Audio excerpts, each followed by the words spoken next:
He slept on a dirt floor for 12 years, ate scraps meant for animals, and carried a pain no child should ever know. But what happened when his mother returned will leave you speechless. This is the story of how abandonment became the greatest gift of all. Get ready, because this journey will change how you see forgiveness forever. If you enjoy stories like this, comment, "I love it." Leave your like and subscribe to the channel so you don't miss the next ones. It was a Tuesday morning in rural Kentucky when 7-year-old Michael Hayes watched his mother pack the only suitcase they owned. The sun hadn't risen yet, and the old farmhouse creaked with every step she took. Michael sat on the edge of his small bed, his bare feet dangling above the cold wooden floor, watching her move with a strange sense of urgency he'd never seen before. She wasn't looking at him. Not once. His mother, Rebecca Hayes, was only 26 years old, but life had aged her beyond her years. Her hands trembled as she folded the last shirt, a cigarette hanging from her lips, ash falling onto the faded fabric. Michael wanted to ask where they were going, but something in the air told him to stay quiet. The house smelled like mildew and old tobacco. Outside, the rooster crowed, signaling another day of hard work on his grandfather's farm. But this day would be different. This day would split Michael's life into two parts, before and after.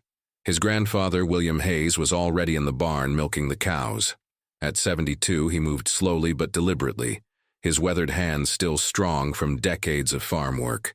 He didn't know what was about to happen. Nobody did.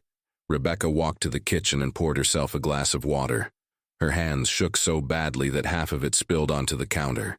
Michael followed her silently, his small frame barely making a sound. He was a skinny kid, all knees and elbows, with dark eyes that seemed too old for his face.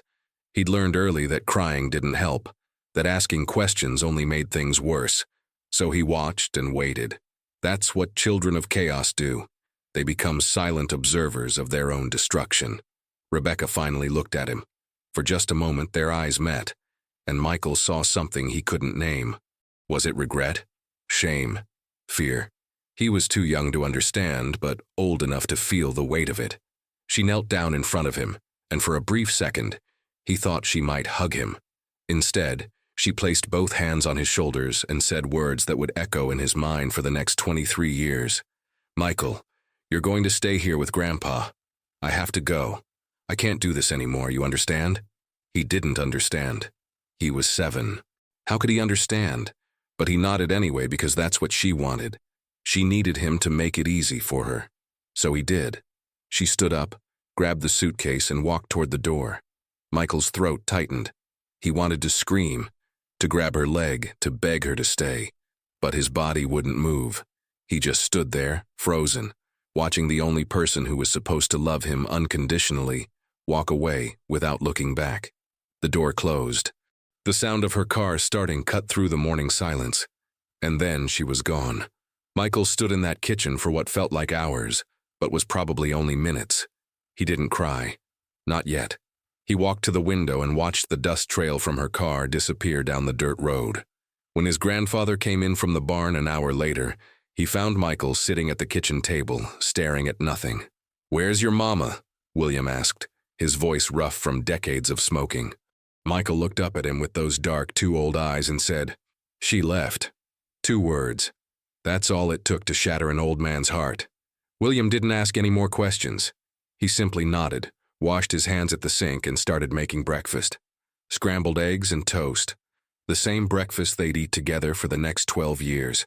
That's how Michael's new life began. No social workers. No intervention. Just a boy and his grandfather on a failing farm in the middle of nowhere. The first months were the hardest. Michael would wake up in the middle of the night thinking he heard her car. He'd run to the window, heart pounding, only to find darkness and silence. He started wetting the bed, something he hadn't done since he was 4. His grandfather never scolded him. He'd just strip the sheets in the morning, wash them in the old machine on the porch, and hang them on the line without saying a word. Michael stopped talking almost completely. At school, teachers noticed but didn't know what to do. This was rural Kentucky in 1997. Resources were scarce, and a quiet kid who did his homework wasn't a priority. So Michael slipped through the cracks, becoming invisible. He learned to prefer it that way. Invisibility meant safety. It meant no one asked questions he couldn't answer. His grandfather tried in his own way. William wasn't a man of many words, but he showed love through action. He taught Michael how to feed the chickens, how to collect eggs, how to recognize when a cow was sick. He taught him how to fix a fence, how to drive the old tractor, how to read the sky for rain. These weren't just chores. They were survival skills. They were also the only language of love William knew how to speak. At night, they'd sit on the porch, William smoking his pipe, Michael watching the fireflies dance in the darkness. Sometimes William would tell stories about Michael's father, a man who died in a car accident when Michael was 2. Stories about how he'd been a good man, a hard worker, someone who would have been proud of his son. Michael listened, but never responded. He was building walls inside himself, brick by brick, protecting the parts of him that hurt too much to touch. By the time Michael turned 10, he'd become someone else entirely. The soft, hopeful boy who'd waited by the window had hardened into something more resilient, but also more damaged. He excelled at school not because he loved learning, but because it gave him control. Straight A's meant predictability. It meant praise from teachers who otherwise ignored him. It meant proof that he was worth something, even if his own mother hadn't thought so. But at home, life was harder. The farm was failing. William's age was catching up with him, and medical bills from a minor stroke piled up on the kitchen table. They ate the same meals every day because that's all they could afford. Beans and rice, eggs from their chickens, vegetables from the garden. Sometimes neighbors would drop off food, pretending they'd made too much. But Michael knew it was charity. He hated it, hated the pity in their eyes, hated being the abandoned boy everyone whispered about. At 12, Michael started working odd jobs around the county. He'd mow lawns, fix fences, help with harvests. Every dollar went into a coffee can he kept hidden under his bed. He didn't know what he was saving for yet, but he knew one thing with absolute certainty. He was going to get out. Out of this town, out of this poverty, out of this life that felt like a trap slowly closing around him. His grandfather noticed but said nothing. William understood that the boy needed something to hope for, even if that hope meant leaving him behind one day. The years passed in a blur of work and silence. Michael grew taller, broader, stronger. By 15, he could outwork most grown men. He'd wake at 4 in the morning, do 2 hours of farm work, go to school, then work another job until dark. Weekends meant 12-hour days. He had no friends, no social life, no childhood, just work and a burning desire to prove something to someone who wasn't even there to see it. But something else was growing inside him too. Anger. Deep, molten anger that he didn't know how to express. It would explode at random moments. He'd punch a wall, throw tools, scream into the night air when he thought no one could hear. His grandfather watched these eruptions with quiet concern but never intervened. William knew that pain like Michael's had to burn itself out. You couldn't extinguish it. You could only wait and hope the boy didn't destroy himself in the process. The breaking point came when Michael was 16. He was in town picking up supplies when he overheard 2 women talking at the general store. "That Hayes boy," one of them said. "Such a shame what his mama did. Just abandoned him like that. I heard she's in California now, got herself a new family. Didn't even send him a birthday card." Michael's hands clenched around the bag of feed he was carrying. His vision blurred. He wanted to scream at them, to tell them to mind their own business, to make them feel even a fraction of the pain he carried every day. Instead, he walked out of the store, loaded the supplies into the truck, and sat there in the parking lot for 20 minutes, trying to breathe. That's when he made a decision. He would find her, not to reunite, not to forgive, but to stand in front of her and ask one question: why wasn't I enough? He started searching that night. This was 2006, and the internet was becoming more accessible. He'd use the computers at school during lunch, searching for Rebecca Hayes in California. There were dozens, hundreds. He tried Facebook, MySpace, anything he could find. For months he searched obsessively, staying up until 2 or 3 in the morning, his eyes burning from screen light. His grades started to slip. His grandfather noticed but didn't ask. Then, on a random Tuesday in March, he found her. Rebecca Hayes, living in Sacramento, California. Her profile picture showed a smiling woman with 2 young children, a boy and a girl, maybe 5 and 7 years old. She looked happy, healthy, nothing like the broken woman who'd left him. Michael stared at that photo for hours. These children had the mother he'd needed. They had her smile, her attention, her presence. They had everything he'd been denied. The anger that had been simmering inside him erupted into something darker. Hatred.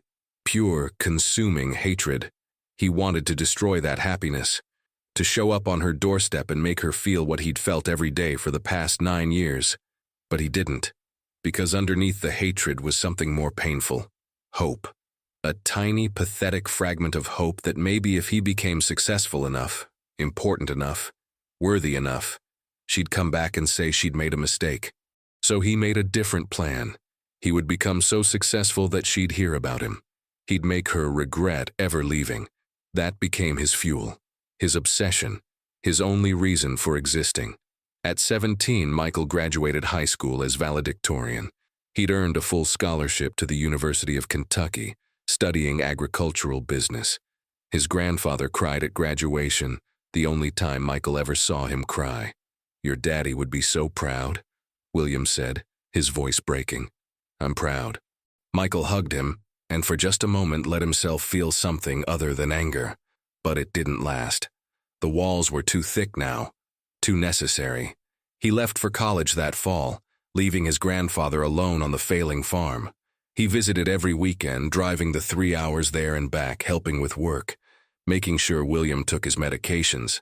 But emotionally, he was already gone. College was different.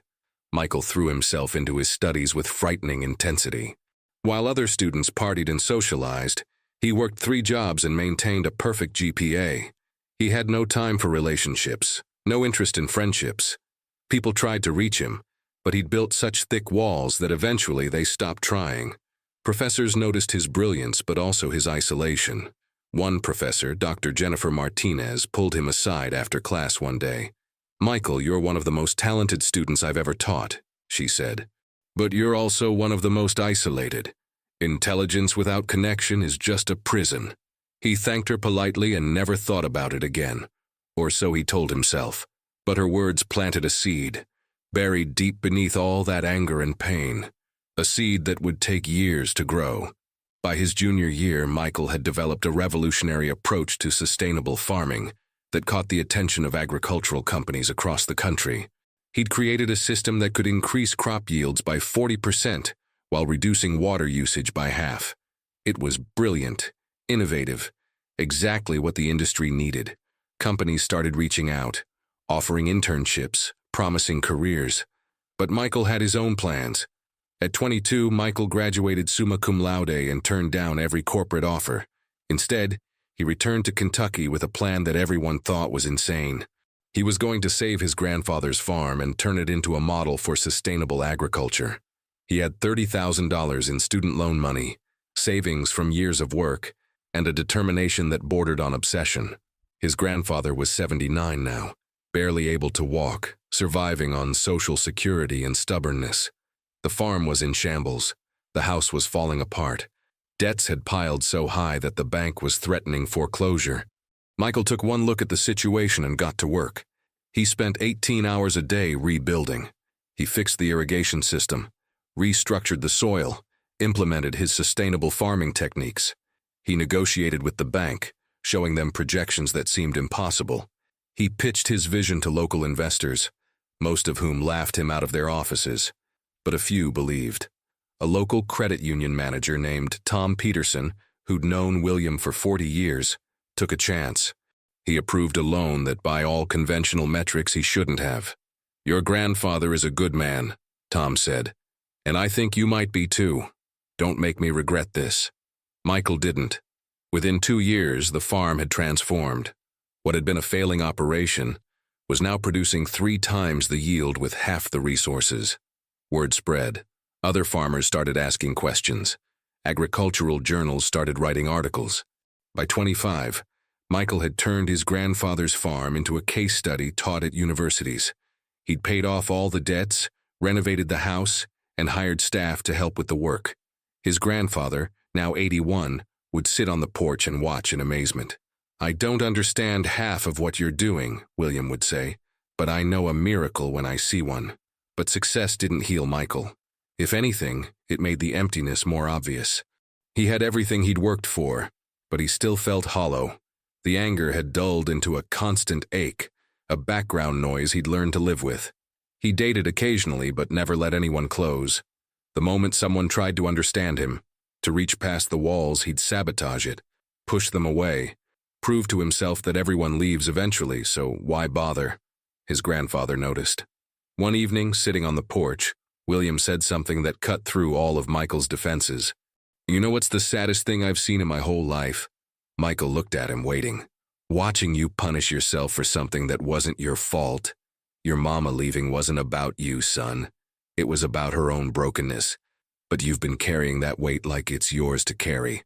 Michael felt something crack inside him, but he couldn't let it break completely. Not yet. "I'm fine, Grandpa," he said. William shook his head. "No, you're not. You're successful. But you're not fine. There's a difference."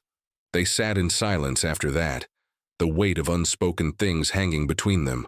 That conversation haunted Michael for weeks. He tried to push it away, to bury it under work and achievement, but it kept surfacing. Around this time, he was invited to speak at a national agricultural conference in Chicago. It was a huge honor, and Michael's presentation on sustainable farming received a standing ovation. But something else happened at that conference that would change everything. During the networking dinner, a woman approached him. She was in her 50s, well-dressed, with kind eyes. "Michael Hayes?" she asked. He nodded. "I'm Dr. Sarah Chen. I run a nonprofit that works with foster children in rural communities." Michael's chest tightened, but he kept his expression neutral. "I've been following your work," she continued. "Your story. What you've accomplished despite what happened in your childhood. I was wondering if you'd consider mentoring some of our kids who've been abandoned or neglected. They need to see that there's a way forward." Everything in Michael wanted to say no, to maintain his walls, to keep his pain private. But something made him say, "Let me think about it." That night, alone in his hotel room, Michael did something he hadn't done in years. He allowed himself to remember, really remember. Not just the pain, but everything. His mother's laugh before things got bad, the way she'd sing while cooking, the rare moments when she'd tuck him in and tell him she loved him. He remembered being 7 years old and believing the world was safe because she was in it. Then he remembered the morning she left, the sound of the door closing, the dust from her car disappearing down the road. He remembered the thousands of nights he'd lain awake wondering what he'd done wrong, why he hadn't been enough to make her stay. And for the first time since he was a child, Michael Hayes cried. He cried for the boy he'd been, for the childhood he'd lost, for all the years he'd spent building walls instead of bridges. He cried until there was nothing left, and then he sat in the silence of that hotel room and made a decision. He called Dr. Chen the next morning and agreed to mentor her kids. It was terrifying. It meant being vulnerable. It meant facing his own pain by looking into the eyes of children who carried the same wounds. But something told him this was important, that maybe, just maybe, helping them would help him too. The first kid he mentored was a 9-year-old boy named Jason, who'd been in 7 foster homes in 3 years. Jason didn't talk much, didn't trust anyone. Michael saw himself in those guarded eyes and knew exactly what that silence meant. They'd meet once a week at the farm. Michael didn't try to force conversation. He just put Jason to work alongside him, teaching him about farming, about patience, about how things grow when you give them time and care. Slowly, over months, Jason started to open up. He'd ask questions, share small pieces of his story, and Michael found himself doing the same. Not everything, not yet, but small pieces, enough to let Jason know he wasn't alone. One day, after they'd been working together for 6 months, Jason looked up at Michael and asked, "Do you think my mom will ever come back?" Michael's heart stopped. This was the question he'd been afraid of, the question he didn't have a good answer to. He could have lied, could have given Jason false hope. Instead, he knelt down and looked him in the eye. "I don't know," he said honestly. "My mom left when I was 7. She never came back. and that hurt more than I can explain. But you know what I learned? You can't control whether people stay or leave. You can only control who you become, and you get to decide if their leaving defines you or refines you. Jason thought about that for a moment, then asked, "Which one did you choose?" Michael paused.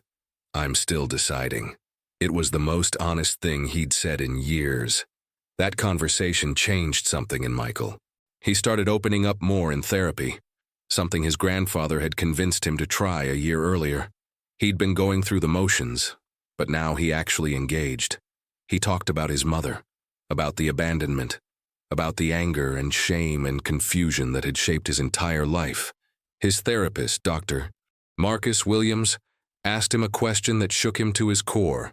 What would you say to your mother if you could see her again?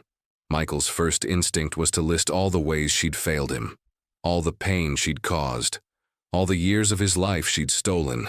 But as he sat with the question, something else emerged. "I'd ask her why," he said quietly.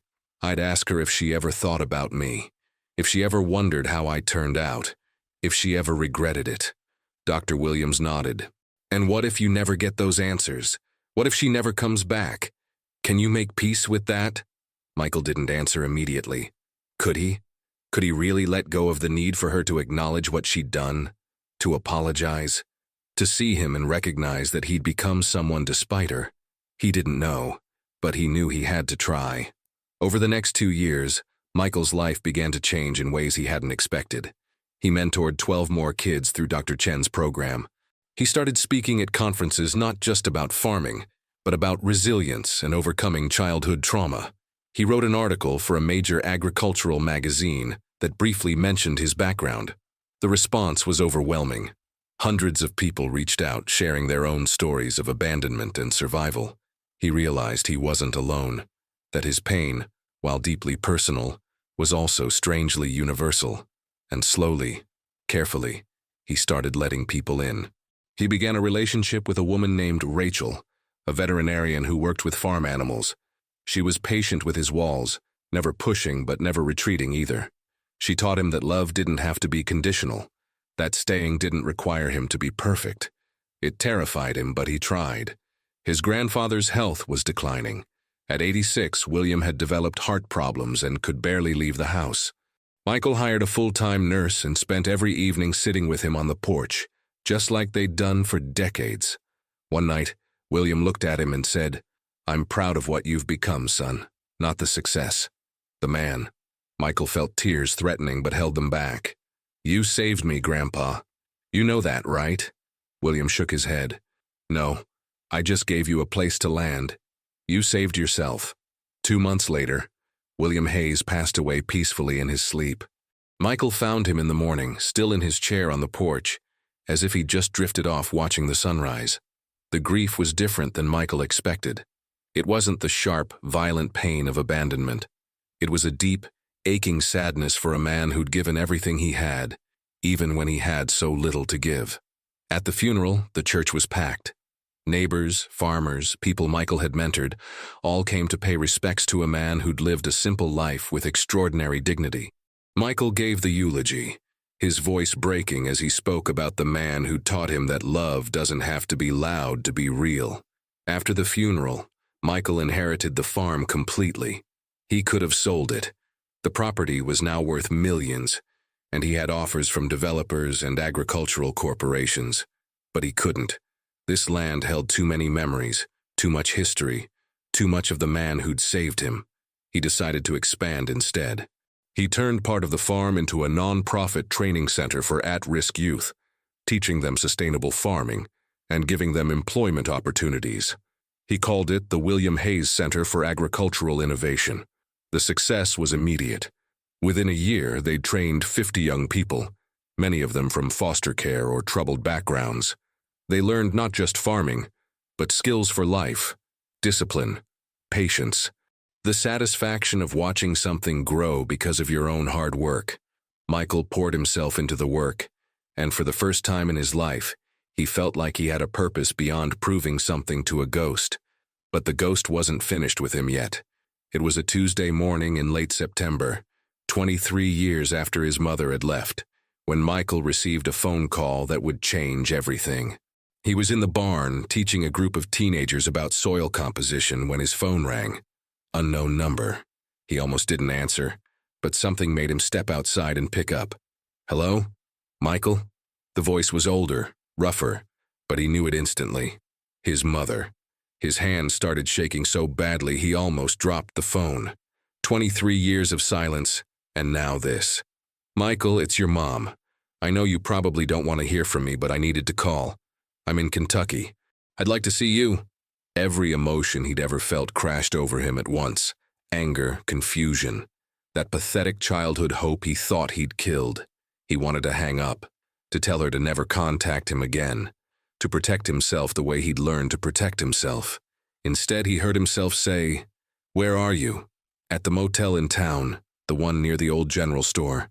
I'll meet you there in an hour." He hung up and stood there, his heart racing, his mind spinning. Rachel found him like that, frozen in place. "Michael, what's wrong?" He looked at her and she saw something in his eyes she'd never seen before. Raw, unguarded fear. "My mother just called. She's here. She wants to see me." Rachel took his hand. "Do you want me to come with you?" He almost said yes, almost took the safety she offered. But this was something he had to do alone. "No, but thank you." The drive into town felt surreal. Michael's hands gripped the steering wheel so tightly his knuckles went white. What was he going to say? What did she want? After all these years, why now? He pulled into the motel parking lot and sat in his truck for 10 minutes, trying to breathe. Finally, he got out and knocked on room 12. The door opened, and there she was, Rebecca Hayes. She looked old. Not just older, but worn down by life in a way that showed in every line of her face. She was 50 now, but looked 60. Her hands trembled just like they had that morning 23 years ago. They stared at each other for a long moment, a lifetime of pain and silence between them. "Michael," she said, her voice breaking, "you look so much like your father." He didn't respond, didn't move, just stood there, waiting. She stepped back, inviting him in. He entered the small, dingy room and remained standing. She sat on the edge of the bed, her hands folded in her lap, looking smaller than he remembered. "Thank you for coming," she said. "I wasn't sure you would." Michael's voice came out colder than he intended. "What do you want?" Rebecca flinched but didn't look away. "I wanted to see you, to talk to you, to try to explain." "Explain?" The word came out sharp, cutting. "You want to explain why you abandoned your 7-year-old son and never looked back? Please, I'd love to hear this." She took a shaky breath. "I was a mess, Michael. I was addicted to pills. Your father had died and I couldn't cope. I was drowning. Every day was harder than the last, and I looked at you and saw him, and it hurt so much I couldn't breathe." Michael felt the old anger rising. "So you just left? You couldn't get help? Couldn't try?" "I did try." Her voice rose, then fell. "I tried for 5 years, but I was failing. I was high more than I was sober. I couldn't take care of you. I couldn't take care of myself. And your grandfather, he was stable. He was sober. He could give you what I couldn't. You could have called, written, something, anything. Do you have any idea what it's like to be 7 years old and watch your mother drive away? To spend every night for years wondering what you did wrong?" Tears streamed down Rebecca's face. "You didn't do anything wrong. It was me. All me. I was broken, Michael. I'm still broken. Then why are you here?" Michael's voice cracked despite his attempts to control it. "Why now, after 23 years? Rebecca looked down at her hands. "Because I'm dying. Stage 4 cancer. They gave me 6 months, maybe less. And I realized I couldn't die without trying to tell you the truth, without trying to say I'm sorry." The room went silent. Michael felt like all the air had been sucked out. He wanted to feel satisfaction, to think that this was justice, but all he felt was empty. "You're dying." It wasn't a question. "Yes." "And you thought what? That you could show up, say you're sorry, and that would make it okay?" "No, nothing makes it okay. I know that. I'm not asking for forgiveness. I'm not asking for anything. I just needed you to know that leaving you was the worst thing I ever did, that I thought about you every single day, that I hated myself for what I did." Michael laughed, but it was bitter, broken. "You thought about me every day. Did you think about me when I was 9 and learning to do laundry because Grandpa's arthritis was too bad? Did you think about me when I was 12 and working 3 jobs to help pay his medical bills? Did you think about me when I was 16 and found out you had a new family? A new life? Kids you actually stayed for? Rebecca's face crumpled. You knew about them? Of course I knew. I searched for you. I found you. I saw the pictures. The happy family. Everything I needed and you gave to someone else. Michael, it wasn't like that. I got clean. I met John. We had kids, yes. But I never forgot you. I wanted to reach out so many times, but I was ashamed. I was terrified you'd hate me. I did hate you. For years I hated you so much it consumed me. It drove everything I did. Every success was just another way to prove that I didn't need you, that I was fine without you. But you weren't fine, were you? Her question was soft, almost kind. Michael felt the walls he'd built for 23 years starting to crack. No, I wasn't fine. I'm still not fine. You destroyed my ability to trust people, to let anyone in. You made me believe that love was conditional, that I had to be perfect or people would leave. I'm so sorry. Rebecca's voice was barely a whisper. I'm so sorry. They sat in silence for several minutes. Michael wanted to leave, to walk out and never look back, just like she had. But something kept him there. Finally, he asked the question he'd needed answered for 23 years. Why wasn't I enough? What was so broken in you that loving me wasn't enough to make you stay? Rebecca looked up at him, and he saw in her eyes the same pain he carried. You were enough. You were more than enough. That's what made it so hard. I looked at you and saw this perfect, innocent child who deserved so much better than what I could give. You deserved a mother who was whole, who was strong, who wasn't high in the bathroom while you played alone in the next room. I thought if I left you with your grandfather, you'd have a chance, a real chance. That wasn't your decision to make. I needed you, not a perfect version of you. Just you. I know that now. But back then I was so deep in my addiction that I couldn't think straight. I genuinely believed I was doing the right thing. I was wrong. God, I was so wrong. Michael felt something break inside him. Not the kind of breaking that destroys, but the kind that lets light in. For 23 years, he'd carried the belief that he hadn't been enough, that something about him had driven her away. And now, hearing her say it wasn't about him at all, something fundamental shifted. The anger was still there. The pain was still there. But alongside it was something else. Understanding. Not forgiveness. Not yet. But understanding. What do you want from me? He asked quietly. Nothing. I want nothing. I just wanted you to know the truth, and to tell you that I've watched from afar. I know about the farm, about what you've built, about the kids you're helping. I'm so proud of you, Michael. Those last words almost broke him. The little boy inside him who'd waited years to hear his mother say she was proud of him wanted to collapse. But the man he'd become held firm. I can't give you forgiveness right now. I don't know if I ever can. I understand. I'm not asking for it. But I don't want you to die without knowing that I survived, that I built a good life, not because of you leaving, but despite it. Rebecca nodded, tears flowing freely now. That's all I needed to know. Michael stood to leave, then paused at the door. How long are you in town? Just a few days. I'm going back to California for treatment. He nodded. My farm is about 15 miles west, the Hayes Center. If you want, you can come visit tomorrow. See what I've built. Her eyes widened with surprise and hope. Really? Really. 2 o'clock. He left before she could respond, before he could change his mind. Michael drove back to the farm in a daze. He felt like he'd been taken apart and put back together slightly differently. Nothing was resolved, but something had shifted. Rachel was waiting for him on the porch. She took one look at his face and pulled him into a hug. He let himself be held, something he was still learning to do. How was it? She asked. Complicated. She's dying, cancer. She came to apologize. And did she? Yes, it didn't fix anything, but yes. Rachel pulled back to look at him. What are you going to do? I invited her to visit the farm tomorrow. I don't know why. Maybe I need her to see what I became. Maybe I need closure. Maybe I'm just crazy. You're not crazy. You're healing.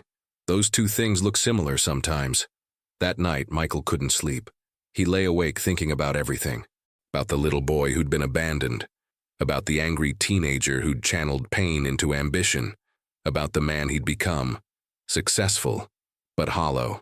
And he thought about his mother. About addiction and mental illness. And the ways people break. He'd spent so long viewing her as a villain that he'd never considered she might be a victim too. Victim of her own demons, her own trauma, her own inability to cope. It didn't excuse what she'd done, but it explained it. And explanation, he was learning, was the first step toward healing. The next day, Michael prepared the farm like he was expecting a dignitary. He cleaned the main house, made sure the training center looked its best, briefed his staff about a special visitor. At exactly 2 o'clock, he saw her car pull up the drive. Rebecca got out slowly, her movements careful, like someone in pain. She looked around at the sprawling property, the modern buildings, the fields stretching to the horizon. Her hand went to her mouth. "Oh, Michael, this is incredible." He felt a surprising surge of pride. "Thank you, come on, I'll show you around." For the next 2 hours, he walked her through everything. The sustainable irrigation systems, the greenhouses, the livestock operations, but most importantly, the training center. He introduced her to the young people working there, told her their stories. Kids from foster care, from broken homes, from situations similar to his own. She watched him interact with them, saw the way they respected him, trusted him, saw the way he patiently explained things, never condescending, always encouraging. At one point, Jason, now 15 and thriving, came up to them. "Hey, Michael, I finished the north field, what's next?" Michael smiled. "Take a break, man, you've earned it." Then he turned to Rebecca. "This is Jason. He's been with us for 6 years now. Straight A student, planning to study agricultural engineering." Jason noticed Rebecca and extended his hand politely. "Nice to meet you." "Jason, this is Rebecca. She's an old friend." The boy nodded and headed off. Rebecca watched him go, then turned to Michael with tears in her eyes. "You're doing what I couldn't. You're being there for them. I'm doing it because I know what it feels like to be them, to be abandoned, to think you're not worth loving." They sat on a bench overlooking the fields. The afternoon sun cast long shadows across the land. "Can I tell you something?" Rebecca asked. "I spent years after I left you trying to convince myself I'd done the right thing, that you were better off without me. I built a new life, had new kids, pretended the past didn't exist. But it was all a lie. Every birthday, every holiday, every milestone I thought about you.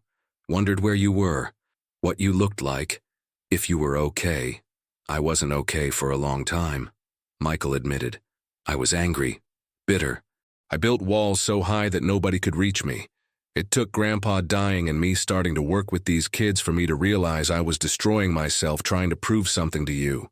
I'm sorry I put that burden on you. You know what's strange? In a twisted way, what you did made me who I am. Not because I'm grateful for the abandonment, but because I had to become strong. I had to learn to survive. And that survival instinct eventually became the drive to succeed, to help others. I'm not saying it was worth it, but I can see how the pain shaped me." Rebecca looked at him with something like wonder. "You're a better person than I ever was. I'm just a person who's trying. That's all any of us can do." They talked for another hour. She told him about her other children, about her husband who died 2 years earlier, about the cancer eating away at her body. He told her about the farm's success, about Rachel, about the lessons his grandfather had taught him. They didn't fix 23 years of absence, but they started to build something new, something small and fragile, but real. As she was leaving, Rebecca turned to him at her car. "Can I ask you something? Do you think you'll ever be able to forgive me?" Michael considered the question carefully. "I don't know. Right now I'm still processing everything. The anger is still there. The pain is still there. But I think I'm starting to understand that forgiveness isn't about you. It's about me. It's about releasing the poison I've been carrying. That's more than I deserve. Maybe. But I'm not doing it for you. I'm doing it for me, and for these kids. Because if I can't find a way to let go of what you did, how can I help them let go of what was done to them?" Rebecca nodded, fresh tears falling. Thank you for letting me see this, for letting me see who you became. Goodbye, Mom. It was the first time he'd called her that in 23 years. She broke down completely, covering her face with her hands. Michael stood there, watching her cry, feeling his own tears finally come. Then he did something that surprised both of them. He hugged her. Not a long hug, not a healing hug, just a brief acknowledgement that despite everything, she was still his mother, and he was still her son. She drove away, and Michael watched until her car disappeared, just like he'd done when he was 7. But this time was different. This time he wasn't being abandoned. He was choosing to let go. Over the next 4 months, Rebecca called once a week. The conversations were short, sometimes awkward, but they talked. She told him about her treatment, about her other children who now knew about him, about her regrets and hopes. He told her about the farm, about Rachel, about the small victories and daily challenges. Then one morning in February, Michael got a call from a number in California. It was Rebecca's daughter, Sarah, his half-sister. "Michael, this is Sarah. I'm sorry to call like this, but Mom asked me to. She's in hospice now. She doesn't have much time. She wanted to know if you'd come." Michael felt his chest tighten. "How long does she have?" "Days, maybe a week." He looked at Rachel, who was making breakfast. She saw his face and nodded before he even asked. "I'll come. Text me the address. I'll be there tomorrow." The flight to Sacramento felt endless. Michael stared out the window, thinking about everything. About the little boy who'd waited for his mother to come back. About the angry teenager who'd hated her. About the man he'd become who was learning that healing wasn't linear. It was messy and complicated and painful. The hospice center was quiet, peaceful.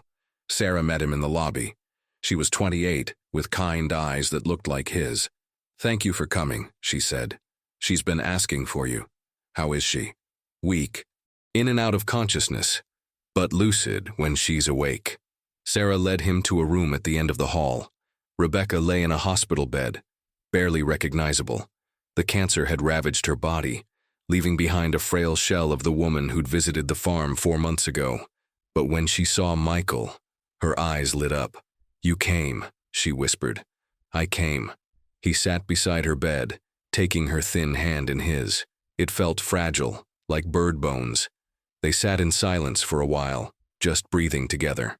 Finally, Rebecca spoke, her voice barely audible. "I need to tell you something. Something I should have said months ago." "What is it?" "When I left you, I told myself I was doing it for you, that you'd be better off. But that was a lie. I did it because I was a coward, because I was too broken to fight for you. And I've spent 23 years living with that truth." "Mom," it was easier to say now. "Let me finish. Please. I don't have much time." He nodded, tears already forming. "You deserved better. You deserved a mother who fought for you, who got clean for you, who stayed even when it was hard. And I'm sorry I wasn't that mother. But Michael, I need you to know something. You broke the cycle. All that pain, all that abandonment, you didn't pass it on. You took it and transformed it into something beautiful. You're helping kids who are just like you. You're giving them what I couldn't give you. And that makes everything I went through worth it." "Don't say that. Your suffering wasn't worth anything." "No, but your healing is, your success is. The lives you're changing are. You took the worst thing that ever happened to you and turned it into your greatest strength. That's not just survival, Michael. That's redemption." He broke down then, all the walls finally crumbling. 23 years of pain poured out in gasping sobs. Rebecca, despite her weakness, reached up and touched his face. "It's okay. Let it out. You've been strong for so long. I wanted you so badly. Every day I wanted you. I know, I'm so sorry. I needed you at my graduation, at my first success. When Grandpa died, I needed you. I know, and I wasn't there. But I'm here now, and I see you. I see the incredible man you became, and I'm so proud of you." Those words, the ones he'd needed his entire life, finally came, and they did what he thought they couldn't. They started to heal something deep inside him. They talked for hours, Rebecca fighting to stay conscious. She told him stories about his father, about their young love, about how Michael had been wanted and cherished before everything fell apart. She told him about the night she left, how she'd cried for hours in her car before she could make herself drive away, how she'd almost turned around 100 times.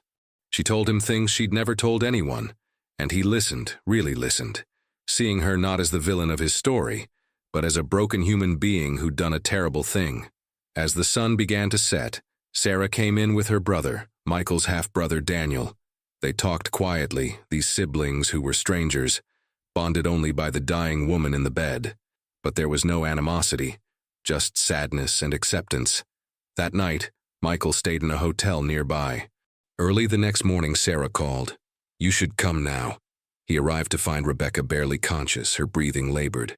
He sat beside her and took her hand again. "Mom, it's Michael. I'm here." Her eyes fluttered open one last time. "Michael, forgive yourself, promise me." "What?" "You've been blaming yourself. Stop, it wasn't your fault, none of it. Promise me you'll forgive yourself." He understood then. She'd seen what he'd been doing all these years. Punishing himself for not being enough to make her stay. Carrying guilt that was never his to carry. "I promise." She smiled, just barely, and whispered, "Good. Be happy. You deserve it." Those were her last words. She closed her eyes, and an hour later, peacefully passed away. Michael sat there holding her hand, feeling something he'd never expected to feel. Peace. Not happiness, not relief, just peace. The funeral was small. Michael met extended family, people who'd heard about him but never met him. They were kind, welcoming, treating him not as an outsider, but as one of them. Sarah asked if he wanted to say something. He stood at the podium looking at the small gathering and spoke from his heart. "My mother left me when I was 7 years old. For 23 years I carried that abandonment like a weight that would crush me if I ever put it down. I was angry, bitter, convinced that I'd been unlovable. But in these last few months I learned something important. My mother didn't leave because I wasn't enough. She left because she was broken, and broken people sometimes do terrible things, not because they want to hurt us, but because they don't know how to save themselves. I don't stand here to excuse what she did, but I stand here to release it, to release the anger, the pain, the question of why, because holding on to it was only hurting me. My mother made a terrible choice, but she also gave me life. She also loved me in her own broken way, and in the end she gave me the gift of truth, the gift of seeing her not as a villain, but as a human being who made mistakes. I forgive her, not because she earned it, not because it makes what she did okay, but because I refuse to carry that weight anymore. I refuse to let what she did define who I am. I am Michael Hayes. I survived. I thrived. And I will spend the rest of my life making sure that other kids who feel abandoned know that they are enough, that they are worthy, that they can build beautiful lives from broken pieces. Mom, wherever you are, I hope you've found peace. And I hope you know that I'm going to be okay. Better than okay, I'm going to be happy.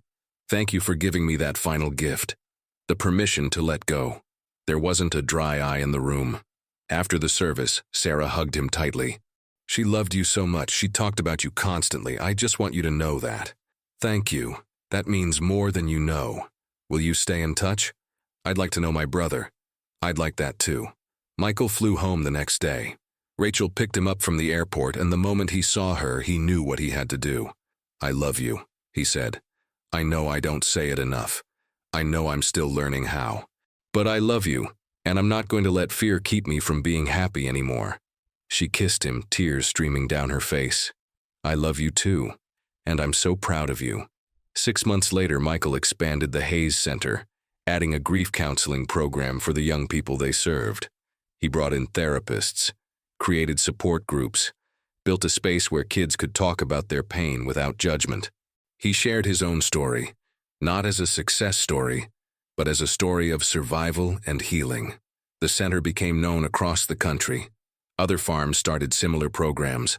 Michael spoke at conferences, wrote a book, appeared on podcasts, but he never lost sight of what mattered.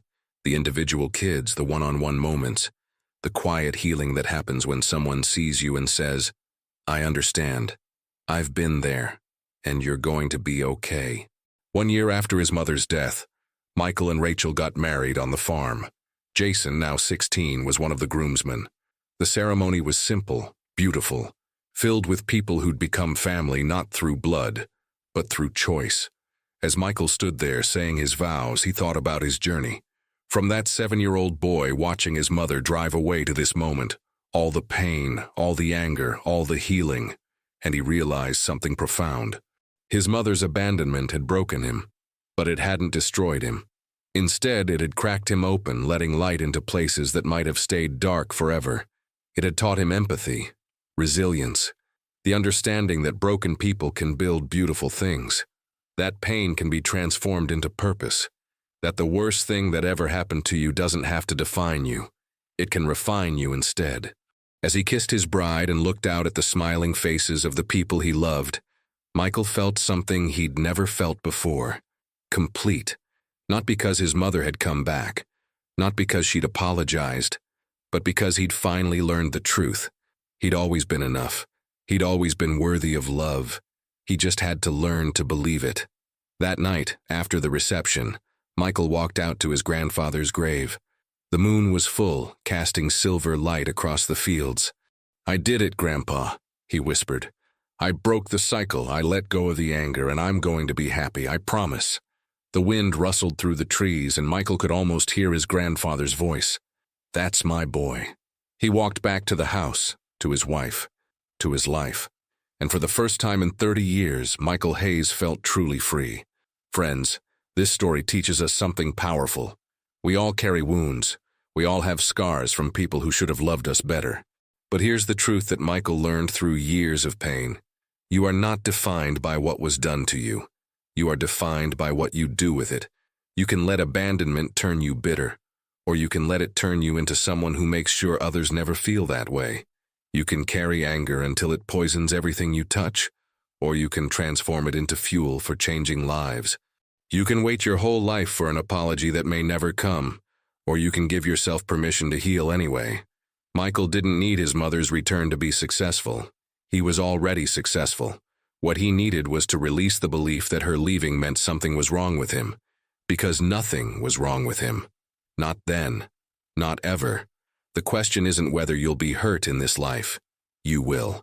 The question is what you'll build from the broken pieces. Will you build walls, or will you build bridges? Will you isolate yourself, or will you reach out to others carrying similar pain? Will you let your past define your future, or will you decide that your future is yours to write? Michael chose bridges. He chose connection. He chose to transform his deepest pain into his greatest purpose. And in doing so, he didn't just heal himself. He healed dozens of kids who needed to see that survival is possible, that thriving is possible, that happiness is possible even when you come from brokenness. So if you're carrying abandonment, betrayal, or pain that feels too heavy to bear, remember this. Your story isn't over. The person who left doesn't get to write your ending. You do.